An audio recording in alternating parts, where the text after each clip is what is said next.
폭행한 혐의로 기소된 가수 김현중 씨가 예전에 폭행 시비에 말렸던 전 여자친구와 재결합을 하여 아이를 낳고 9월 달에 아빠가 된단다. 초음파 사진에 이름이라도 있었으면요 믿었어요. 근데 초음파 사진에 이름도 없어요. 하시고 싶은 말씀 없으세요?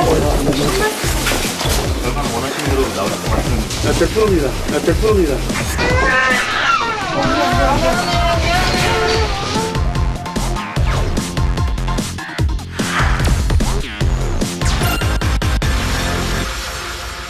올해 연예계 최악의 뉴스 중에 하나로 꼽히고 있는 사건이기도 맞아요. 하죠. 정말 핫했던 굉장히 뉴스죠. 안타까운 사건인데 개요를 좀 설명을 좀 해주시죠. 김현중 씨가 사실은 이제 아이돌 그룹 WS501로 연예계에 데뷔를 하셨죠. 그러다가 이제 솔로 활동을 하면서 가수 활동 겸 배우 활동 겸 이거를 이제 같이 병행하시면서 정말 엄청난 사랑을 받으셨어요. 그리고 한국뿐만 아니라 일본 뭐 해외에서도 정말 뜨거운 사랑을 받으셨는데 그런 중에 이 여자친구와의 이런 여러 가지 안 좋은 사건들이 얽히면서 지금은 전 여자친구가 되셨죠.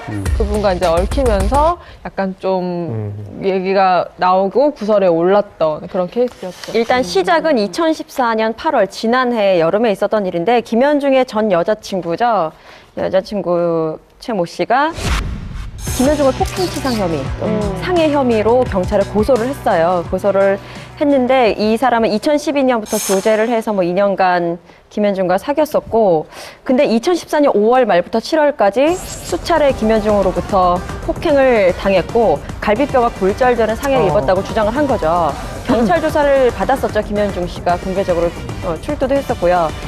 당시에 몸싸움이 있었다는 것은 뭐 인정을 했어요. 하지만 상습 폭행을 인정하지 않았고 전치 6주에 해당하는 뭐 갈비뼈 그 부상 같은 경우에도 인정을 하지 않았습니다. 근데 그 이후에 사과문 발표하면서 일부 인정을 했고 그리고 여자 쪽도 폭행에 관한 그 고소를 취하지 않았던가요? 네, 맞아요. 그 2014년 9월에 김현중 씨 측에서 입장을 관련해서 사과문을 발표했었는데 어쨌든 그 2년여 정도 이제 서로 사랑을 했고 그랬던 분에게 정신적으로 육체적으로 상처를 준 부분에 있어서는 미안하다라고 이제 공식적으로 사과문을 냈고 그러면서 이제 최 씨가 김현중 씨를 사과를 받아들이면서 고소를 취하를 하셨죠. 근데 고소는 취하가 돼도요. 네. 상해 혐의 부분은 고소를 취하해도 그냥 그대로 적용이 되기 때문에 결국 벌금 500만 원을 네, 맞아요. 약식 기소로 됐죠. 네. 아니 그럼 어쨌든 두 사람이 고소 취하 후에는 다시 만나기까지 했잖아요. 그렇죠. 다시. 네. 저 뭐 김현중 씨가 그 최 씨에게 깜짝 생일 파티도 해주고 그래서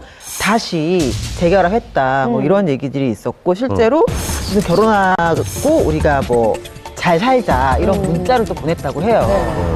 그 만남을 지속한 이유가 이후에 이제 16억 고소 사건을 진행하면서 밝혀진 것이 그 고소를 취하했을 때 폭행 고소를 취하했을 때 6억의 합의금을 줬었는데 6억의 합의금을 준 다음에 합의서를 써주지 않았다는 거예요. 헐.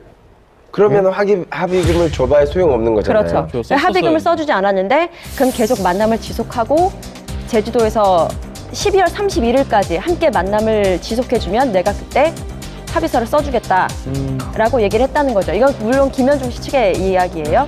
그래서 여자가 가서 12월 19일에 둘이 만났어요. 만나서 몇 박 며칠을 같이 보냈죠. 그래서 12월 21일에 합의서를 써줬어요. 그리고 12월 31일까지 김현중 씨가 그 친구와 계속 만남을 가졌고 그 이후에 이제 딱 만남이 정리됐다는 생각이 들어서 김현중 씨는 굉장히 홀가분한 마음에 서울로 올라와서 가족들과 신정을 세면서 굉장히 홀가분한 마음으로 볼링도 치고 그렇게 웃으면서 화기에 보냈다고 해요. 근데 1월 3일에 여자친구한테 연락이 온 거죠. 임신했다고. 아이고. 그러면 두 번째 임신을 해서 아이가 있다라는 건 낳았다라는 건 이제 화해하고 뭐 12월 말에 그 기간에 제주도 그때 그때죠. 그게 이제 문제가 된 거죠. 임신했다고 통보가 오면서부터. 그러니까 잘 매듭이 된 걸로 됐다가 12월 말까지 연초에 임신 사실을 이제 알리면서 이제 문제가 다시 불거진 거죠.